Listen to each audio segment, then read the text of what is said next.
Moikka! Muutama sana siitä, että mitä keho- ja traumatietoisuus on antanut mulle itselleni. Se on nimittäin ollut mulle valtavan tärkeä itsetuntemuksen lisäämisen ja henkilökohtaisen kasvun väline. Se on tuonut mulle lisää kykyä pysähtyä, tuntea erilaisia tunteita, kuunnella mun kehon viestejä, herkistyä kuulemaan sitä, että mikä on mulle totta, ja kykyä päästää irti monenlaisista haitallisista uskomuksista ja vanhoista toimintamalleista, jotka on joskus palvellut jotain hyvää ja tärkeää tarkoitusta, mutta joita mä en enää tarvi. Kehon viisauden kuuntelu ja traumaymmärrys on tuonut mulle myös lisää turvaa luottaa mun omaan sisäiseen viisauteen ja intuitioon ja tehdä enemmän itseni näköisiä valintoja. Se on nostanut pintaan ja tietoisuuteen myös sellaisia puolia musta itsestäni, joita ei ole ollut ihan helppo katsoa.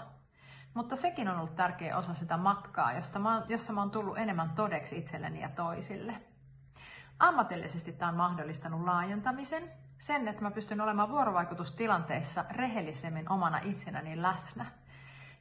Ja se mahdollistaa sellaisen tilan, että myös ne ihmiset, joiden kanssa mä vuorovaikutan, niin pystyy tulemaan enemmän kokonaisena erilaisine osine paikalle. Ja silloin me voidaan tutkia turvallisessa tilassa yhdessä kaikkea sitä, mitä ihmisessä liikkuu. Myös niitä haavoittuvampia ja herkempiä osia.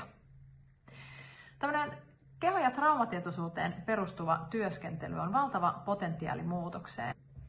Ja jos tämmöiset teemat kiinnostaa sinua, niin lämpimästi tervetuloa meidän keho- ja traumatietoinen valmentajakoulutukseen, joka starttaa ensi lokakuussa.